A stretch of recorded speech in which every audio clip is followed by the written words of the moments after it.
धन्यवाद। श्री पप्पू यादव जी।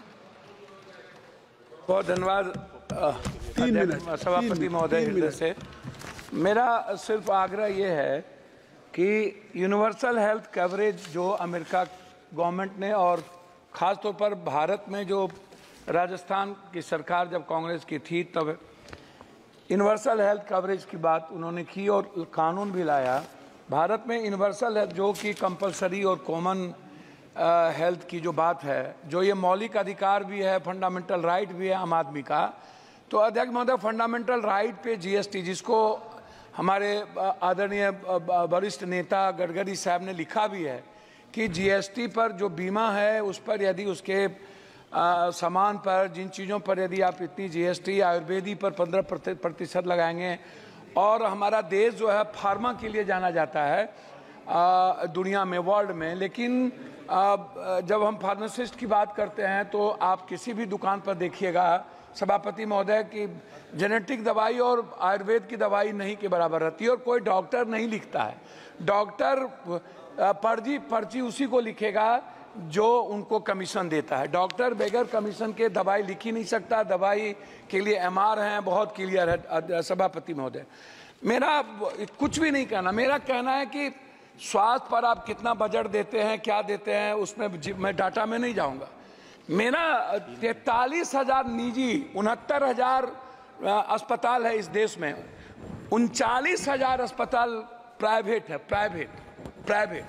और किसी भी सरकारी अस्पताल में अल्ट्रासाउंड, सीटी स्कैन, एमआरआई नहीं होता है, जांच नहीं होता है, कैंसर का इलाज नहीं है। बिहार में किसी भी गांव में, शहरों में, डिस्ट्रिक्ट में नहीं के बराबर है। आप एम्स की बात करते हैं, मुझे आश्चर्य लगता है कि जब डॉक्टर ही जर्मनी और अन्य कंट्री की स्थिति देखने का, मैंने दूसरी बात कही कि जो दवाई अन्य कंट्री में बैन कर दिया गया उसको हम चला रहे हैं। मैं दूसरी तीसरी बात करना चाहता हूं कि जैसे प्राइवेट है डॉक्टर, मैं सिर्फ प्राइवेट पढ़ाऊंगा, प्राइवेट फीस कब कितना लेगा? 1 महीने में 3 बार बुलाता है पेशेंट को, मिडिल क्लास को, 1,000 रुपया से कम नहीं लेता, 500 से फिजिशियन कम नहीं लेता।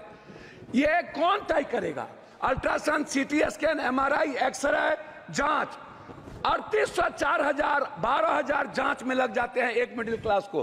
300 रुपया देने वाला किसी भी, आप उठा करके देखिए madam, medical council of India का जो रूल है सभापति महोदय, वो क्या कहता है? वो कहता है, बात को संक्षिप्त सर मैं अपनी बात, इसीलिए दिक्कत होता है कि वो क्या कहता है, डॉक्टर कहता है कि नहीं जांच तुम मेरे यहाँ कराओ, जांच मैं जहां कह रहा हूं वहां कराओ, उसके बाद मैं मान्यता दूंगा। जो पैथोलॉजी अल्ट्रासाउंड प्राइवेट करता है, जो डॉक्टर नहीं है उसको खोल के और जांच में गलत तरीके से जांच दे देता है, मैं उसी पर आ रहा हूं। मैं जांच गलत देता है, पैथोलॉजी जांच गलत देता है, और डॉक्टर दवाई बेचने के लिए ये करते हैं। मेरा आग्रह है, जो नर्सिंग होम डॉक्टर के नहीं है, कोई पप्पू यादव ने खोल लिया, ABCD माफिया ने खोल लिया, और डॉक्टर का नाम देकर के वो नर्सिंग होम चला रहा है। क्यों चलाएगा? उसके लिए रेगुलेटरी बॉडी क्यों नहीं है? बिहार सरकार रेगुलेटरी बॉडी क्यों नहीं बनाती है? MP का उस पर कोई निगरानी क्यों नहीं है? तो मेरा आग्रह है इतना ही कि कम से कम फीस तय हो, अल्ट्रासाउंड, सीटी स्कैन, एमआरआई।